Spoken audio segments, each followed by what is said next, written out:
Paraland គឺសម្រាប់ជាមួយនឹង Felix ក៏មានជាមួយនឹង Purify បាទអញ្ចឹងយ៉ាងមួយវគ្គបានហើយបានទៅលើ Pro Esport ដែលនាំមុខទៅលើ Galaxy Legend ផងដែរបាទចឹង Izu ក៏ដូចជាលេងឥឡូវមានការផ្លាស់ប្ដូរជាមួយនឹង Hero គ្នាមកលេងវិញផងដែរប៉ុន្តែ Izu បដូរជាមួយនឹងការទៅលេងទៅលើ Hayabusa អូចូលក្រហមហើយទៅឬក៏មិនទៅបាទអូទៅធ្វើបាទចូលទៅដល់ Fast Tutor ឬក៏ណាចាក់មួយពីលេនឈោមួយឈោពីថតសល់ឈាម 8000 ជាងអាចនឹងយកបានឬក៏បានពេលធ្វើការក្លោជាមួយនឹងការចូលបុកយកតំណង Retrieval សាំអត់ទៅមកលេនធ្វើការបដោបុកវាយយកតំណងអានេះមានបញ្ហាដែរទេអត់បាន First Blood ទៅលើលេនបានទៅលើ D7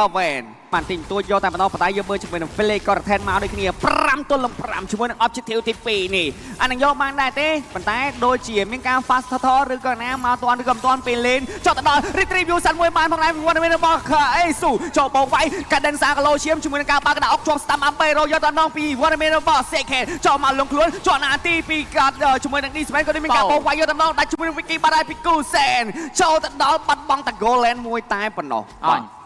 អត់ចំណេញខានលេងមិញណាសម្រាប់ Pro Esport គឺមានតែ Felix អូសិងមួយសិងពីរចាក់អាទីយកតែម្ដងគូសែនឡើងជាមួយនឹង Passive ទាន់ពេលវេលាខ្លាំងមែនតើពីគូសែនចូលទៅដល់ជាប់ជាមួយនឹង Stand Load អាទីមួយjugaក៏ Dodge Escape ពីវត្តមានរបស់ Lin ដូចគ្នាដកថយផងដែរពីខាង Pro Esport បាទថាប៉ុន្តែបាទសម្រាប់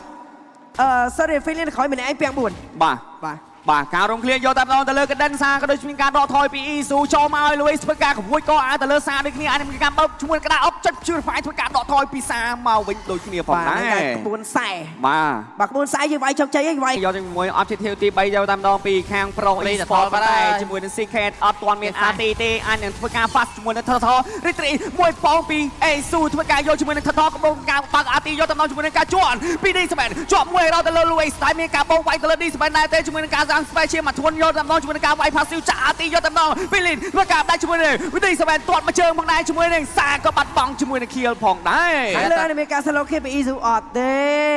ទៅលើ Luis មិនទាន់មកចាំទេជាមួយនឹង Izu អាចនឹងធ្វើការវាយ Mid Lane ប៉ុន្តែយើងមើលជាមួយនឹង T1 Trend នៅខាងផ្លូវ Mid Lane យកបានជាន់ RT ពីវត្តមាន sorry Felix បើក RT យកម្ដងពី Kusen ផ្ដាច់ជាមួយនឹង Secret បាត់ហើយពី Kusen ចុះទៅដល់ចាក់ RT មកវិញផងដែរពី Lane ធ្វើការផ្ដាច់ជាមួយនឹង Kusen មកវិញបានមួយខៀវមកវិញដូចគ្នាជាមួយនឹងដាក់ emoji ដកថយចាក់ Sing មួយធ្វើការរត់លឿនស្កើតពី Laneចាក់ RT ទៅលើ Felix អាចមានបញ្ហាដែរទេមក1ទល់នឹង4ក៏ដូចជាមានការខលរបស់គ្នាពី D7 មកបានឡងតែជាមួយនឹងការបើក Special ទៅលើ Felix ដូចគ្នាបោក Felix មិនដាច់ទេ Felix ជួយការបោកវាយយកតាមដល់ជាមួយនឹងការបោះសម្ោចូលកៅរំឃ្លៀងយកតាមដល់ពី Izu តែធ្វើការដកថយកៅគេមិនដាច់ដូចគ្នាផងវិញផងដែរបាទចឹងផ្លូវ Top Lane អាយ៉ាចូលទៅដល់បោកវាយទៅលើ Lin យកតាមដល់ជាមួយនឹងការកៅរំឃ្លៀងពី Izu counter មិនទាន់ទេជាមួយនឹងការផ្ដាច់ shut down ទៅលើវត្តមានរបស់ Lin ប៉ុន្តែស៊ីមកជើងគេ Izu ធ្វើការវាយគ្នាជាមួយនឹងការផ្ដាច់ទៅលើ Izu មកវិញនឹងគ្នាចាំងកបាត់ចាំងកទាំងអស់សងជាប់ RT យកតាមដល់ពីសាបាញ់ជាប់បាពីរក៏ដូចជាមានការបន្តវាយទៅលើ Luis អាចមានបញ្ហាដែរទេជាមួយនឹងការ combo flick ចាប់វត្តមានរបស់ Kusen បាត់បង់ជាមួយនឹង Kusen បាល់ខ្លះតែជាមួយនឹងការ combo flick ពី Luis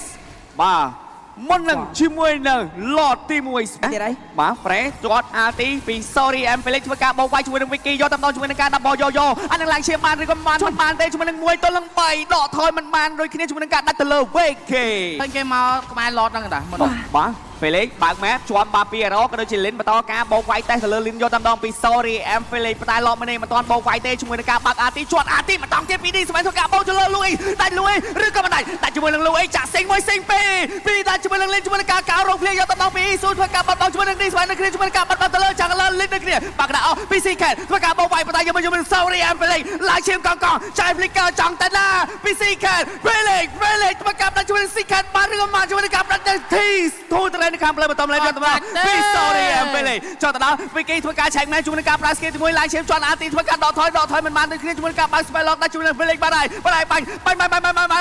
ពី Vicky ធ្វើការដាក់ជាមួយនឹងវត្តមានរបស់សាប៉ុន្តែសាមិនទាន់បាត់បង់ដូចគ្នាជាមួយនឹងការយក Lord មួយនេះបានឬក៏មិនពីខាង Pro Esport 3ទល់នឹង1ចុះទៅដល់ Retrieve បានជាមួយនឹង Objective បោះជាមួយនឹង Shadow លេង Shadow យកទៅជួយការចាយ Flicker ពី Kusen បានជាមួយនឹង Vicky បានមួយខៀវមកវិញដូចគ្នាផងដែរបាទកំបោចាយជាមួយនឹង Flick លឿនដូចគ្នាយកបាន Vicky យកបានជាមួយនឹង Lord ទី1 Vicky ក៏ត្រូវកែធំថែមទៀតទៅគាត់មាន damage អាចបញ្ចេញបានគេទៅអត់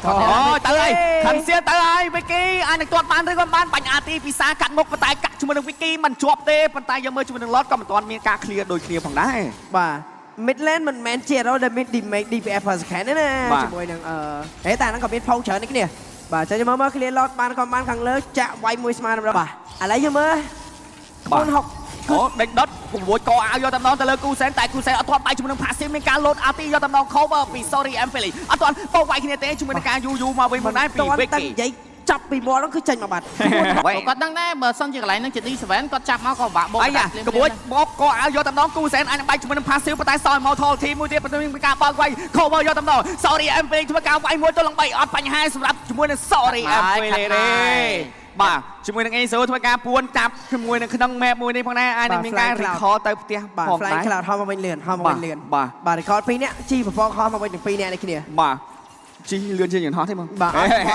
ឡូវនេះមានចំនួន4អាយ៉ាក្បួយកអាវចាយជាមួយនឹងអាទីទៅឬក៏មិនទៅពី D ស្បែមិនតែអត់បានប្រើជាមួយនឹងអាទីទៅជាមួយនឹងការកាត់ counter យកតំណអស់ D ស្បែបានហើយជាមួយនឹងការបើកមុខនៅសល់ sorry and Philip បន្ថែមទៀតជាមួយនឹងការលោឈៀងខ្លាំងបន្ថែមពីកាត់ Densa Sally Mortal អត់ទាន់មានការបោកមួយឈូពីឃើញ Matt Isu fast slot ឬក៏មិន fast slot អត់ទាន់ដឹងទេជាមួយនឹងការ sing មួយ sing 2 Bob retrieve សិនពី Galaxy Legend យកបានជាមួយនឹង Lord មួយនេះផងដែរបោកវាយទៅលើគូសែនយកតំណគូសែនធ្វើការចាយជាមួយនឹងអាទីធ្វើការដកថយបោកវាយទៅលើ Densa អាចបាយ Mortal ដែរទេអត់ទាន់បាយទេលោតអាទីពី sorry and Philly បាយមកថោបាត់ហើយយកមកពេលលេវាយមួយទល់មួយយកតំណពីពេលលេបងវាយទៅលើ Felix បានឬក៏បានជាមួយនឹង Captain D ស្វែងធ្វើការខោបោជាមួយនឹង Felix ធ្វើការដកថយយកជាមួយនឹងមួយនេះតែប៉ុណ្ណោះពី Pro Esport បាទយកមិនទាន់បានទេពី Galaxy បានលោតខាងលើអាចនឹងបោកវាយបាន kill ដែរទេវាយតែមកថោមួយគាត់តែប៉ុណ្ណោះ បាទ Immortal ដូរជាមួយ Immortal បាទ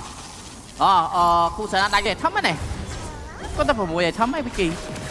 អីគាត់ទៅថែច្រើនដែរបាទចូលទៅដល់បាច់អាទីពិសាធ្វើការបោកវាយទៅលើលួយមុនគេយកតំណលួយហើយមានបញ្ហាដែរទេសមដែរចុងក្រោយជួយនឹងការដាច់យកតំណពីគូសែនផ្ដាច់ជាមួយនឹងលួយធ្វើការដេញវាយពីពេលលេមួយទល់នឹង3មួយទល់នឹង4យកតំណពីពេលលេអត់បញ្ហាទេអត់មានអ្នកផ្ដាច់ជាមួយនឹងពេលលេបានទេជាមួយនឹងការរុកលីយកតំណពីអេស៊ូបាទជាមួយនឹងកណ្ដាលសាបានឬក៏បានតោះមកជើធ្វើការដកថយទៅមិនដល់ទេជាមួយនឹងការបាយមកថយផងដែរពីគូសែនអត់បញ្ហាសម្រាប់គាត់មានជាមួយនឹង passive ធ្វើការដកថយចាក់អាទីយកតំណពីលេបោកបណ្ដាយទៀតផ្ដាច់ជាមួយនឹងមកថយរបស់ D7 លោជាជាមួយការដកថយបានឬក៏បានចូលបងវាយដល់ពី VK បើជាមួយនឹង D7 មកអស់ក្លាប់តែជាមួយនឹង Waterman របស់ VK យ៉ាចូលបោកវាយយកតំណទៅលើ Luis មុនគេធ្វើការចាក់ជាមួយនឹងអាទីបន្តែគូសែនអាចបាយជាមួយនឹង passive លោតអាទីជាមួយនឹងការដកថយយកទៅមកគ្នាអាយ៉ាសាចាប់ទេពីកណ្ដាលសាចង់បោកទៅលើ D7 មុនគេឬក៏យ៉ាងណាជាមួយនឹងការបោកវាយទៅលើ D7 មុនគេចាក់ sing 1 sing 2បន្តែជាមួយនឹង sorry and play មួយទៅនឹង3បោកវាយជាមួយនឹង Felix ដោយរៀងឈឺចុកចាក់ជាមួយនឹងការដកថយមកវិញផងដែរឃើញគូសែនតែពាក់មុខយកចូលទៅបាយគេអត់ព្រោះសារត្រាំនេះ late game គឺអ្នកដែលអាច start fight ទាំងកម្របានគឺមានតែគូសែនតែម្ដងគឺចិត្តពេញនៅក្នុងពេលមួយផ្លែទៀតនេះគ្នាក្នុងពេលដែលគាត់ផុងមានของច្រើនណាទីផុងហ្នឹងហើយមានក្រោមច្រើនណាបាទអូមានក្រោមទៀតអូមានច្រើនដាច់ទីទូហ្គេមដាក់បន្ទុកអត់សំទោសវាឲ្យបើយើងដាក់បន្ទុកទៅ Galaxy វិញនេះ Yes អូ my god ជេបបោកមកពី D7 តែ D7 អត់ទាន់មានអាទីនេះគ្នាក៏ដូចជាបន្តការយកជាមួយនឹង Secret អត់មានអាទីផងដែរមើលគូដោនជីវិត2របស់គូសែននេះមកបងបាទប្រហែលជាសល់10 second ជាងបង10 second ជាងបាទ Felix បើកមុខបណ្ដា D7 បើកអាទីយកតំណជាមួយនឹងការក្បួយទៅលើ D7 អាច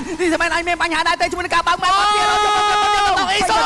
បាត់បោកជាមួយនឹងអ៊ីសូបាត់ហើយពី Vicky មកការបោកអាទីពីគូសែនស្បែកម៉ូតពីបរិបេណបាល់លេង sing 1 sing 2ជាមួយនឹងការកាត់ថយដល់ចាំដល់ Felix ធ្វើការបើកអាទីយកតំណមួយទៅលើមួយពី Felix បើកអាទីពី Secret បណ្ដាជាមួយនឹង Vicky អត់ដឹងទេជាមួយនឹងការបោកវាយយកតំណយកមកជាមួយនឹងកាមេរ៉ាមែនរបស់ Vicky បោកវាយទៅលើគូសែនសายម៉ូតទេបោកវាយគូសែនបានឬក៏បានពេល Vicky បាយម៉ូតចូលទៅដល់ Felix ក៏មានការបែកមកពីខាងមកដែរដើម្បី cover ទៅលើគូសែនមិនទាន់មកចាប់ទេចាប់ជួយនឹង stand មួយពិសាតែបាញ់ទៅលើ Vicky ដូចសើមិនសូវឈឺចាប់ដែរជួយនឹង Vicky បោកវាយទៅលើជាមួយនឹងគូសែនចុចពីថក្រៅ counter ពីគូសែនតែនៅដល់ជាមួយនឹង Vicky នេះគ្នាបញ្ហាទីយកដំណពីបងមានរបស់សាបាត់បោកជាមួយនឹង goal line មួយបាត់ហើយកន្លែងទៅ5ទៅ3អត់ស្វ័យលោនេះនឹងអាចបន្តការរត់នៅខាងក្រោមជាបន្ទុកមួយមែនតែសារឡូតគឺនៅខាងលើបាទមួយពីអសាទៅកុំទៅ purify ក៏មានវិញដែរចូលដល់បោកវាយជាមួយនឹង Felix យកតំណជាមួយនឹងការប្រាស្គៀក្បួនចោះអាចជាមួយនឹងការទាត់យកតំណ purify ពី Felix ធ្វើការដកថយ Immortal គូសែនធ្វើការបើកមែនជាមួយនឹងការបើកអាទីក៏ជាមួយនឹងការដានសាកឡូជាមួយនឹងការផ្ដាច់ទៅលើកដានសាបាយ Immortal បានហើយបើកអាទីយកមកពី Secret ចូលមកពីរពីកដានសាជាមួយនឹងការបោកដកថយមកបណ្ដាជាមួយនឹង Luis គូឡូឈៀមនេះគ្នាបណ្ដាជាមួយនឹងការ clear lane នៅខាងលើបន្ត lane Luis ស្បាក់ឈៀមជាមួយនឹងការកវីមួយឡើងឈៀមយកតំណមួយទៅលើ4ពី Luis ដកថយបានឬក៏មិនបានអត់បានទេបាយ Immortal មួយបានហើយពី Luis ធ្វើការធួនមួយជាមួយការដាក់ទៅលើ Luis វ៉ាវបំផុតអ្នកដែលមានចំនួនគ្នាច្រើនជាងនៅពេលដែល Violet គឺនៅតែជា Pro Esport វ៉ាវកណ្ដាលសានៅក្នុង map នៅតែបើក map ដូចគ្នាឡំនេះមិនទាន់យកទេបងឯងពី Isu បាទឆ្លងនេះមានការ make play return រឿងនេះទេ16វិនាទីមុននឹង Levi Respawn Do it now later បាទឡនវិញសាឈៀម20%យកតំណងជាមួយនឹងការបាំងម៉ែចាក់អាទីយកតំណងពីលេនតែចោតទេការដេនសាជាមួយនឹងនេះស្មានធ្វើការបោកអាទីយកតំណងជាមួយនឹងការតូអាទីពីគូសែនដាច់ឬក៏មិនដាច់នៅសងការឡោឈៀមជាមួយនឹងការយកឡនបានពីប្រូអ៊ីស្ប៉ូចាំឡោឈៀមបាំងអាទីជាមួយនឹងការបោកវាយទៅមកមានមកការចុចជាមួយនឹងវិធាក្រៅបានពីស៊ីខានបាត់ច្បងជាមួយនឹងគេបានហើយជាមួយនឹងមីនេះលេខក្រៅតែជាមួយនឹងស៊ីខានបាត់មកពីខាងប្រូអ៊ីស្ប៉ូធ្វើការបោកវាយលើកលេនសាសតដើម្បីរកតំណងជាមួយនឹងការអមឡនវិញជាមួយនឹងវាយទៀតផងដែរវាយទៀតមីនេះវាយទៀតចូលដល់ឃ្លៀនឡបានដែរពីកាត់ដេនសាជាមួយនឹង Galaxy Legend បាទគេសិខេមិនដៃចឹងឲ្យអ្នកមើលល្អ ចូលទៅដល់ជាមួយនឹង T3 នៅខាងផ្លូវ Midland យកបានពី Pro Esports ចដល់ចូលមកវាយយកទៅជាមួយនឹងការកោរឃ្លៀនទៅលើចៃផ្លិកាជាមួយនឹងការឡបានទីមីនេះស្មើចៃជំនះការប្រកួត Game TV របស់ Pro Esports គឺយកបានលទ្ធផល2-0ទៅលើ Galaxy Legend